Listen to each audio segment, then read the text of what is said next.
Genuíno, bom dia, tudo bem? Bom dia, Mauro. Eu estava acompanhando o jornal aí do Café e me lembrei de uma frase do Brizola sobre a pergunta dos economistas. Uhum. Aí fizeram pergunta para ele sobre a inteligência dos economistas quando o Brizola era presidente do BDT. Aí ele fala a seguinte expressão: esses moços são os eunucos do capitalismo imperialista. É isso aí. Os eunucos, portanto, eles têm interesse a defender. Você não vê a Faria Lima Claro, elaborando a possibilidade de apoiar o Lamaçal? Você pois não é. vê a movimentação que eles fazem para deslegitimar o candidato das esquerdas, o Boulos? Então, é isso mesmo. Eles querem criar uma situação de pressão para forçar o governo. Novamente, eles estão numa campanha com a elevação do PIB para que o governo aumente, para que o Banco Central aumente a taxa de juros. Sim. Esse é o problema. É isso aí. O compromisso deles Qualquer é coisa com... serve, né? É, Aumentou a economia está bombando, tem que aumentar os juros. é. Né? O A juro está lógica deles é o rentismo, a lógica deles lá. é os monopólios. Por exemplo, hoje você tem. Aliás, eu estava vendo aí uma matéria que vocês divulgaram sobre a saúde. Saiu uma matéria interessante, assinada pelo Antônio Martins, você conhece ele, sobre as 7 irmãs da área da saúde em São Paulo.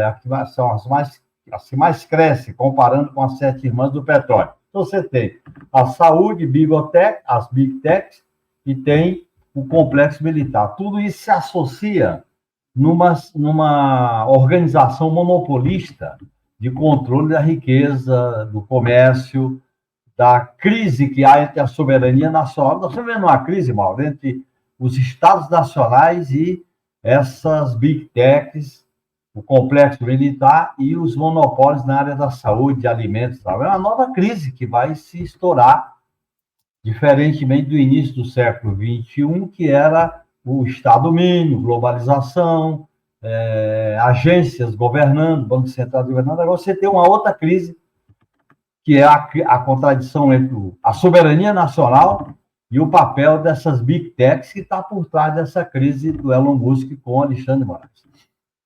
Isso aí. Olha, essa questão da economia é crucial sempre ter um olhar global, porque a gente fica olhando para a economia, nosso olhar é direcionado para apenas a ponta do iceberg. O iceberg está embaixo do nível da água, e é para ele que nós precisamos olhar. Né? Enquanto a gente fica falando de PIB, de crescimento, de orçamento, de déficit zero, é importante olhar para aquilo que está debaixo da linha da água. O Brasil quebrou mais uma vez, agora em julho, o recorde, mês sobre mês, de pagamento de juros da dívida para os bilionários, milionários, muito ricos e ricos. Né? O Estado brasileiro, ou seja, Genuíno, eu, você que está em casa, pagamos 535 bilhões de a título de juros dos títulos da dívida. 535 bilhões num período de janeiro a julho. Nunca antes na história desse país pagou tanto. Do jeito que vai a projeção, aumentou 40% em relação ao ano passado. Em relação a 2023, 40%. E olha a projeção. No ritmo que a coisa vai, este ano o o governo brasileiro, o Estado brasileiro, deve quebrar a marca do 1 trilhão. Vai ser entregue de mão beijada 1 trilhão para os bilionários, milionários, muito ricos e ricos com pagamento de juros da dívida. 1 trilhão. Para vocês terem uma ideia, todo o orçamento do governo, para esse ano, é 5,8 tri. Vai para o bolso desta turma, sem fazer nada, absolutamente nada. Essa é a questão. Né? Este é o modelo, mais um modelo agroexportador, claro, que tem que ser quebrado. Enquanto não vai ser quebrado, a gente fica nessa coisa. Cresceu 2,8, cresceu 3, cresceu 2,5, cresceu, entendeu? Essa coisa de firulinha, né, Janine? Claro, Mauro. Olha, o volume de dólar que está circulando em torno, que se chama dos ativos, da especulação, é 5 vezes maior do que o PIB global.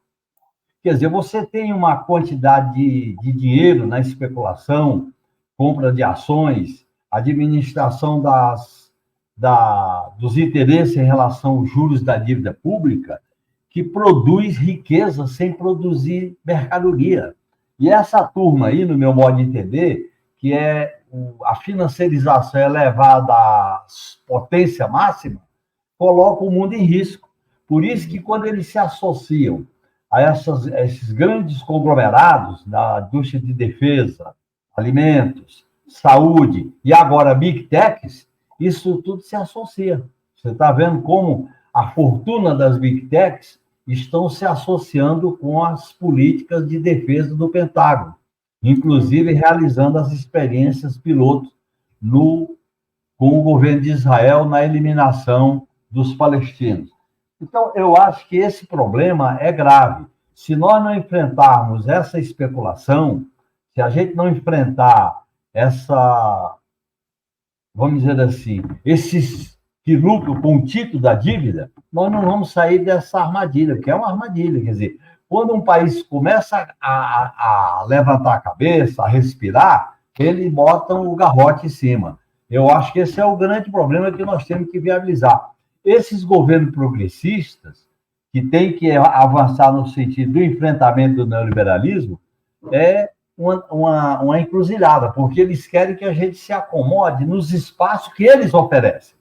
Sim. Não é nas mudanças profundas em relação aos investimentos em políticas públicas, reformas sociais, a saúde pública, a educação pública de qualidade, a assistência social, mobilidade, saneamento, água, segurança, tudo isso. Então, e eles começam a cooptarem forças importantes, como no começo do século XXI foram os bancos centrais e as agências, agora é a área de defesa, Mauro. Você vê como a questão da defesa está controlada por uma relação de dependência das Forças Armadas Brasileiras aos Estados Unidos. Aí o caso da Starlink, daí o caso das bases militares, daí o caso que acontece dos Estados Unidos sequestrar o avião do governo da Venezuela.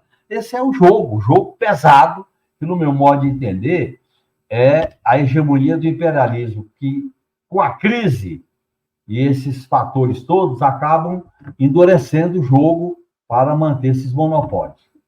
Eu queria falar com você exatamente sobre essa questão, sobre a questão militar. Noticiamos aqui essa questão da relação do governo Lula com os militares, né? Primeira coisa que foi muito impactante foi o governo Lula tinha convidado todos aqueles que tiveram um papel destacado no combate ou no atendimento, na solidariedade durante as enchentes lá no Rio Grande do Sul, a desfilarem no 7 de setembro. E dentre esses, com grande destaque, evidentemente, o MST e o MTST. Aí começou a grita, né? Começou a grita dos militares, começou a grita da extrema-direita.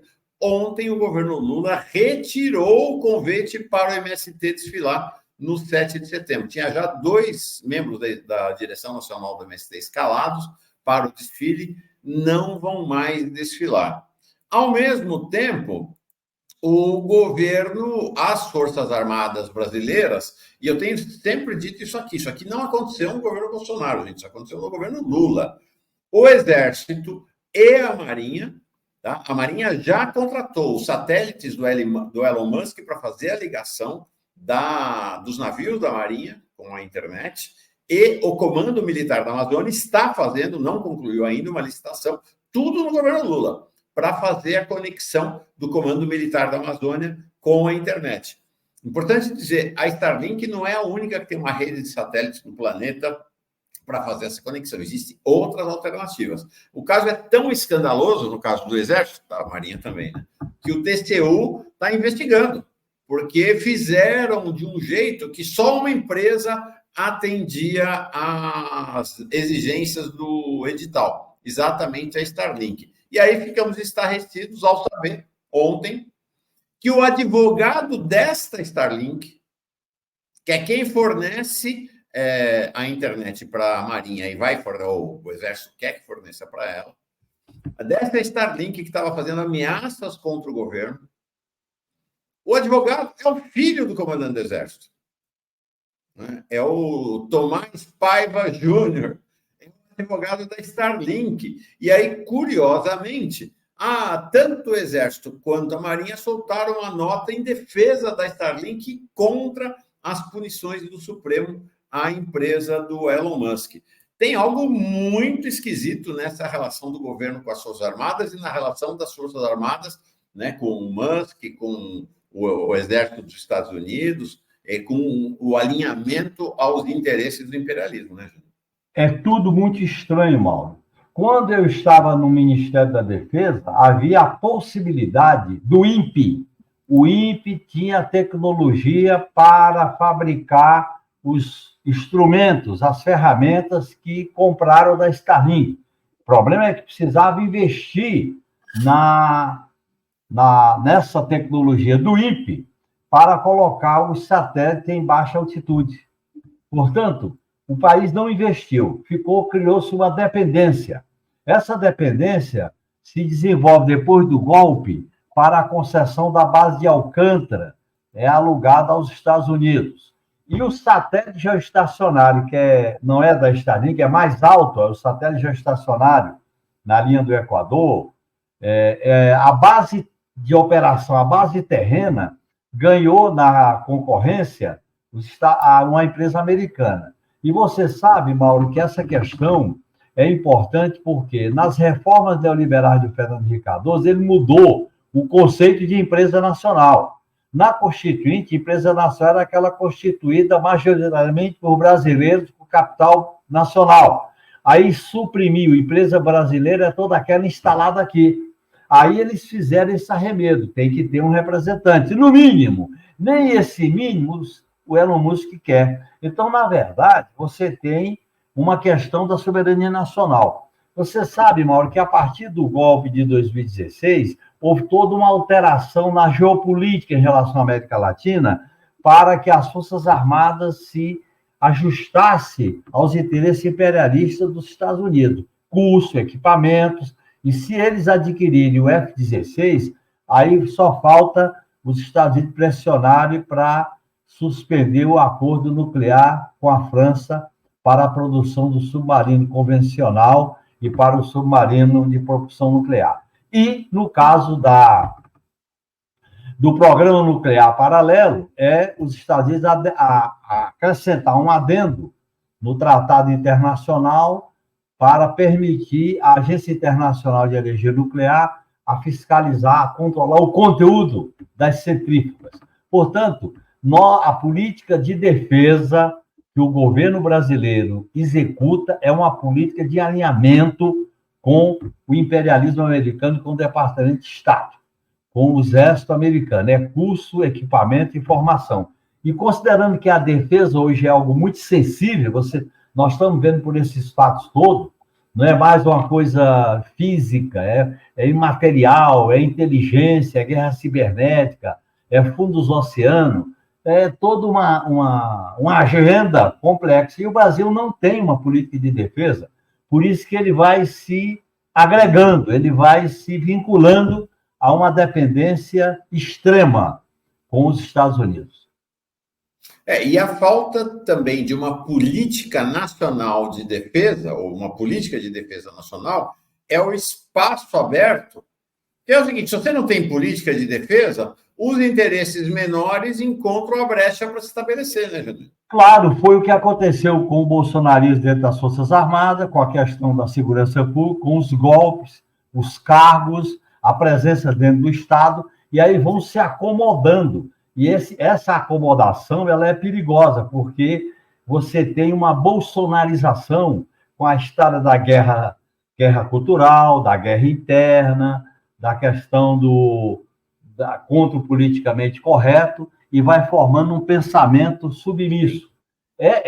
Esse contrato da Starlink com as Forças Armadas fala por si só. E lembrem, Mauro, no nosso governo já teve aquele problema da BIM paralela, que tinha contrato com uma empresa israelense que na área da informação, na área da contra-inteligência. Portanto, essa é uma área muito sensível para que o Brasil tivesse uma política mais clara, mais definida. Genuíno, eu acho que esse cenário da relação com as Forças Armadas, ele se vincula a um cenário maior e que a gente começa a ver aos poucos, em Lula 3, aos poucos a política externa tradicional dos governos Lula 1 e 2 e dos governos Dilma e parte do governo Dilma 2, depois ela foi derrubada pelo golpe, começa, me parece, a haver uma mudança. Eu fiquei espantado ontem com o Celso Amorim fazendo declarações: o Brasil não aceita prisão política, sobre a ordem de prisão contra o González, lá na Venezuela. Não aceitaremos presos políticos. Eu fiquei espantado, Genuíno. Bom, primeiro porque essa coisa, né? O Brasil começa a se considerar um sub-Estados Unidos com direito a interferir nos outros países da América Latina. E a outra coisa é o seguinte: o Celso Amorim vai vestir camiseta amarela para ir para a porta da Papuda para protestar contra a prisão do Bolsonaro, porque o Bolsonaro não vai ser preso por roubo de celular, ele será um preso político. Ele será um preso por um golpe de Estado. E esse González está sendo preso na Venezuela porque se autodeclarou presidente da República e convocou as Forças Armadas para um golpe. Claro. Está tendo uma mudança grande na política externa brasileira, né? Essa mudança me preocupa, Mauro, porque o governo sinaliza, veja bem, em relação ao G20, em relação aos Estados Unidos, em relação à Europa, uma política de alinhamento e se enfraquecendo a aliança com os BRICS. Em segundo lugar, no meu modo de entender, não compete ao governo brasileiro opinar sobre decisões judiciais de outro país. Não compete ao governo brasileiro ficar emitindo juízo de valor sobre essa ou aquela atitude de um tribunal constitucional da Venezuela. Como não compete ao governo brasileiro ficar silenciado diante do sequestro do avião da presidência da Venezuela. Não houve nenhuma nota, quer dizer que sequestrar o avião pode, mas a processo judicial contra os golpistas não pode. Quer dizer, eu acho que há uma inflexão, no meu modo de entender, perigosa, que pode comprometer a integração latino-americana. Porque hoje a geopolítica exige, no plano global, que as regiões se articulem. E nós temos um potencial muito grande na América do Sul. Aliás, desde o golpe de 2016, que houve uma ofensiva em relação às proteínas animal e vegetal, aos minérios, no caso do lítio, a questão da Amazônia, a questão da captura das relações para mudar as relações de capital-trabalho, a captura dos fundos públicos, foi todo um realinhamento da orientação estratégica. E para isso deram o golpe. Nesse sentido, eu acho que nós estamos dando continuidade ao que aconteceu com as Forças Armadas e da relação com os Estados Unidos com o do governo anterior. Isso é preocupante. No meu modo de entender, o Brasil está ficando para trás naquela política sul-sul. Eu acho que está ficando para trás e essa questão vai prejudicar os interesses do Brasil no mundo. É isso aí. Genuíno, eu queria um pouco do seu olhar para um tema aqui que tem nos mobilizado nos últimos dias. Inclusive, é algo que, a partir de uma decisão política da candidatura do Guilherme Boulos. A candidatura do Guilherme Boulos tem dito, né, nessa reorientação que ela teve, tem afirmado o seguinte, que o Nunes e o Marçal são duas faces da mesma moeda, cujo nome é bolsonarismo. Eu queria um olhar seu de análise para esse cenário da extrema-direita, que me parece que pode haver um equívoco de análise da campanha do Boulos.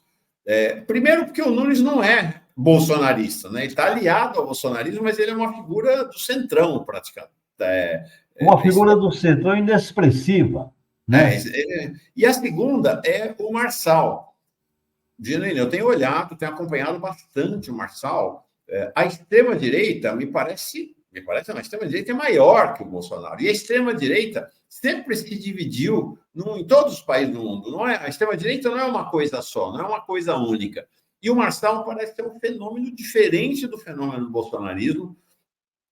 Por exemplo, o bolsonarismo ele é uma força destrutiva, né? Ele se impõe pela destruição, né? Ideologia de gênero, aborto, esses são temas cruciais para o bolsonarismo e ele vem nessa lógica destrutiva. O Marçal não faz isso. O Marçal trafega numa lógica, me parece muito mais esperta, inclusive, que a lógica da esperança, né? Do emprego, do trabalho, da ampliação. Ele não dá a menor bola para esses temas de direitos, tipo ideologia de gênero. Ele fala, eu sou católico, sou conservador, mas você não vê ele atacando, por exemplo, outras religiões. Então, parece que são projetos diferentes no interior da extrema-direita. Você viu? Ele não ataca Alexandre de Moraes.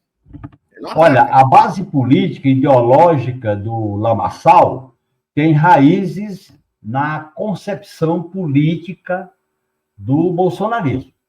Vamos dizer assim, não é o Bolsonaro figura política, mas a base ideológica e cultural, porque ele faz um viés pelo lado da esperança da prosperidade, mas ele radicaliza no individualismo.